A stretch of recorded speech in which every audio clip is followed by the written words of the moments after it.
the notorious Ghost type, a type that often gets forgot about in games. So today we're going to show him some love in a Hardcore Nuzlocke.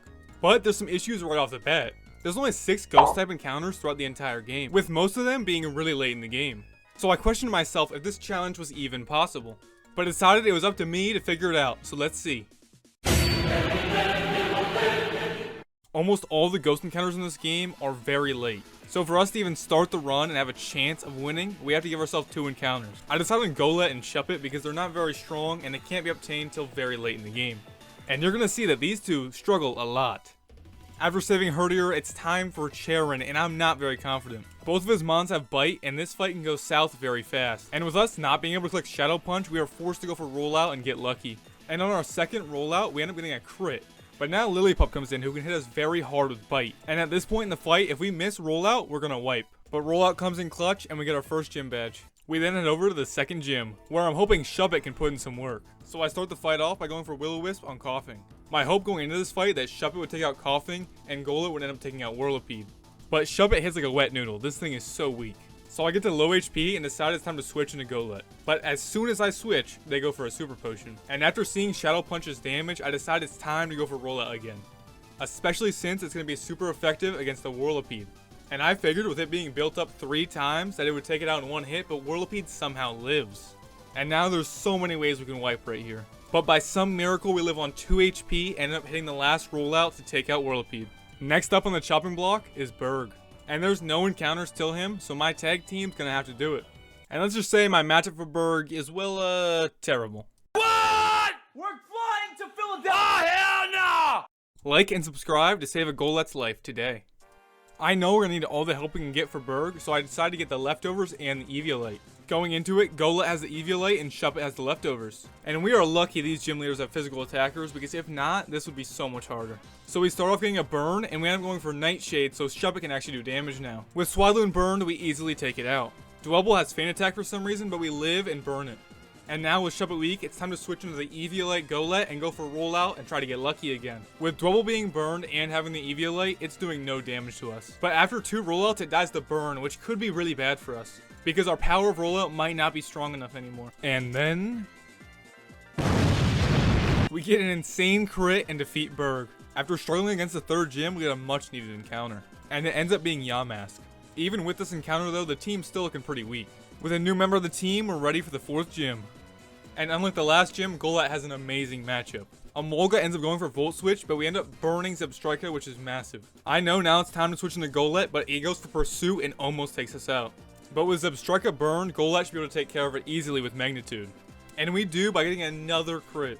Amolga comes in and I get way too overconfident, to the point where I get down to 4 HP. I don't know what I was thinking here. But in the end, Falafi was the last mon. And after some switching, I realized that I cannot touch Golett. And with that, we get the 4th gym badge. Moving on, I know that Clay is next. But before I challenge him, I teach Golett all the elemental punches. Clay surprisingly ended up being a breeze, with Yamask somehow winning a 1v1 against Krokorok. And then of course Golett, the MVP of the run, ends up sweeping the last 2. I'm not sure why they were all going for rock type moves on Golett. But with that, it's 5 gyms down. I ended up not showing the battle tournament as we were just way too overleveled. But after that, we got access to Surf, which means we can get the 4th member of the team, Frillish. And this thing will be a huge help with some type coverage. After making our way to Mastrolton City, we get Litwick.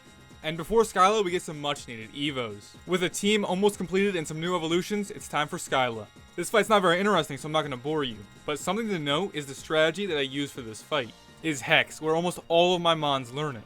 And most of my mons can learn status moves, so it pairs really well. And with that, it's 6 badges down.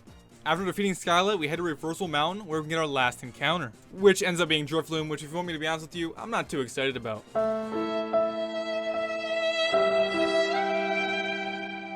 Shortly after encountering Drifloon, we find this strange house, where we find a Dusk Stone and can now evolve into Chandelure, which I never recorded for some reason, so enjoy Lampent. Golett and Frillish finally evolve and the team is finished. The question now though is how many, or if any, will make it to the end. Before the 7th gym, we ruin this guy's dreams. With that being said, it's time for Drayden, who has a pretty scary team. As usual, the fight starts and my main goal is to burn Drudagon. But we end up missing turn 1. With Drudagon now having Mummy, I feel confident enough to stay in. And we land the burn this time. So now we can bring in Jellicent and go for Hex, which because of the status condition is 120 base power, so it's going to hit like a truck. Without Hex, a lot of my mons on the team can do barely any damage. Jellicent gets the knockout and in comes Flygon. But Hex without a status condition does barely any damage, and we get Dragon-tailed out. And Drifloon gets hit by a massive crunch, somehow almost taking us out. So now it's time to bring the carry of the team out, Golurk. But an issue here is Golurk is really slow, so we get hit by crunch that does a massive chunk of damage. Now I have to risk staying against Haxorus, and it goes for D-Dance, and we get an Ice Punch crit once again to end the fight. Now we make our way to Humalao City. If you made it this far in the video and want to help me out, you can do that by liking and subscribing, and I'd really appreciate it. It's time for Marlin, and going into this, I thought this could be a breeze, but boy was I wrong. The best way I could think of to take out Carracosta was Golurk, but it gets a little close here. And then Wailord comes in, and this thing is a massive issue. It has Water Veil, so it cannot be affected by status conditions, so I don't really have any good way to hit this. But we land a Shadow Ball, and it lowers the Spadef. But even with the Spadef being lowered, Drifloon can't take it out. And with the burn plus the bounce, Drifloon almost goes down here. And now comes the ace of his team, Jellicent. So I decide to switch into Banette, hoping that Banette can finally do something. The thing is that Banette is incredibly frail. So Jellicent goes for Ominous Wind and we get the first death of the series. But it might not end there, as this Jellicent is a menace. And we go for Hex, but it doesn't kill and we get Curse Bodied. So we're forced to go for Nightshade and we barely survive. And at this point the team is looking incredibly beat up. But somehow Lumiere lives Scald and we get the 8th gym badge. With the death of Banette, we will never have a full team of 6 again. Moving on, it's time to take on Team Plasma with our team of 5. First up is Colress, who we have a very good matchup against. I think this is the first time in the run that Lumiere's got some use. But he ends up taking out Matang, but he's paralyzed, so it's time to switch out. And I decided to bring in Golurk, as he has the best matchup for this team by far. And he cleanly picks up 3 knockouts back to back to back. But the fun stops there as the last Mon is Magnezone. And I wasn't sure if Golurk would survive, so I didn't risk it and switch out. This thing then almost wiped my entire team, but in the end, Jellicent took it out.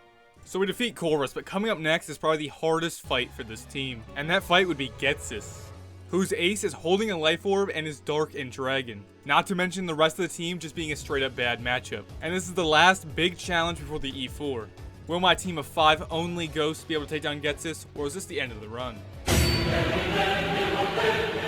The fight starts with a Cofagrigus mirror match. And both Cofagrigus do the same thing and click Toxic. But mine's faster and can outspeed and get the kill with Hex. So the fight starts good, but is it going to stay that way? Electros comes in and this thing has no weaknesses and I have no good way to deal with this. So I decide the best thing to do is try to burn it. We land the burn, but Cofagrigus is insanely weak, so it's time to switch out. I switch into Lumiere, hoping to outspeed and kill with Flamethrower. Which we do, but it baits in Seismitoad, another Mon that is just so bulky and hard to deal with. It's a 50-50 whether it's going to go for a water or a ground move. But I decide no matter what, my best switch is Drifloon. And we get lucky and they go for Earthquake. And now I figure one of the better ways to take this thing out is just to Toxic Stall it, as well as boost the power of my Hex. But they go for Muddy Water and our accuracy lowers, and this could go terribly wrong.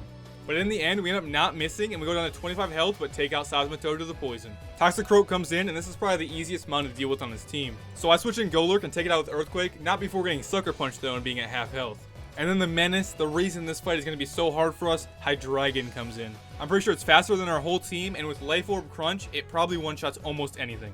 But aside, Jellicent has the best chance to live a hit. And then I switch in Jellicent, and it gets absolutely obliterated. But by some miracle, Cursed Body activates, and we might have a chance here. But the last 4 Mons on my team are all really weak. I end up deciding Wonder Boy has the best chance to one-shot this thing. But it survives, and Golurk is on low health. And then Getsis uses a full restore, but I go for Ice Punch, and then nothing really changes. But in the next turn, Hydreigon ends up going for a Dragon Rush, and gets a crit, and Golurk goes down. The MVP of the run has fallen. And with that, even if we win the fight, we'll come out with 3 Mons remaining. Lumiere cleans up the fight, but at what cost? Can we have a moment of silence for the MVP?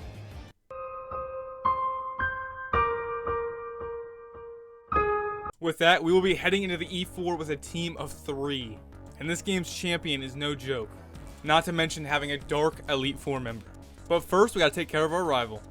The rival in this game, by the way, is a complete joke. Probably my least favorite part about this game. Lumiere cleanly takes out Unfezant and Bouffalon.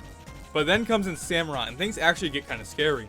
And Cofagrigus ends up living on 3 HP. And now the fight is left in the hands of Goodyear, who easily takes care of Samurott with Hex boosted. And then we use Acrobatics for the win. We are right at the finish line, but can a team of 3 really do it?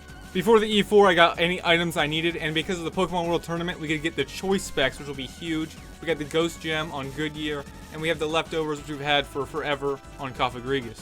Going into this, I'll be honest, I had no faith in these 3 team members, but what Chandelure does to all the Elite 4 members is insane. Now, Lumiere sadly over levels here, but I'm not going to stop using him because we only have 3 Mons. And in this game, there's no specific order for the E4. Remember how I was scared of the dark type Elite Four member? Well, it goes down in 4 flamethrowers. Now, I expected Caitlyn to be easy, but once again, 4 Shadow Balls and the fight was over. Surprisingly though, the hardest Elite Four member ended up being Marshall, which going into it, I was not expecting. I of course lead with Lumiere, but Throw somehow lives and we get hit with a Bulldoze. Which Bulldoze didn't do much damage, but it lowers our speed, which will be important later in the battle. Somehow Conkeldurr got one shot, but Throw didn't. Sokka then outspeeds us and almost kills us and lives on 30. But I switched in Kafagrigas to finish him off. And I don't even know what to say about Mienfu. I don't know what happens here. It goes with like 7 bounces, we miss 7 Toxics, but in the end we end up defeating the 4th Elite Four member, and now it's time to see if we can beat the champion. Iris is no joke in this game, and once again, a High Dragon is going to be the bane of our existence. Not to mention we have no real good way of hitting any of our Mons. But maybe, just maybe, we'll pull off the miracle. Let's see. Out of all the Mons she could lead with, she just happens to lead with High Dragon. But funnily enough, this High Dragon doesn't have a Dark type move, but we still have no way to hit it. The only way I thought I could take this thing out was by Toxic Stalling it, and looking back, I should have had Protect. So after staying in and tickling it with Hex, it's time to switch out. To which we bring out Goodyear, who's going to have to stall this thing out with Poison because there's no way of hitting it. And after our Ghost Gem boosted Hex, it goes down to the Poison. But in comes Lapras, and my whole plan is to set up Lumiere for a sweep, but this thing is going to be an issue. So I go for Toxic, and sadly Goodyear goes down to an Ice Beam. I know Lapras isn't in range of Lumiere, so I have to send in Kafagrigas, who ends up getting outsped and goes down. And now Lumiere has to 1v5 one of the hardest champions ever, while being locked into choice specs. And Shadow Ball doesn't even take it out, and we get chunked by Surf. She uses a full restore, but we get a crit with Shadow Ball, but it might just be a little bit too late. And Shadow Ball doesn't take out Aggron, and just like that, the run is over and we've lost. I'm not too sure how with those 3 Mons we were ever going to get past Iris. But if you think otherwise, let me know, because it was a really fun run. Let me know in the comments anything you would have done differently throughout the entire run. If you made it to the end, I really appreciate you. And if you'd like to help me out, you could like and subscribe. Also, let me know any games or challenges you want me to do. And yeah, that's about it. See ya.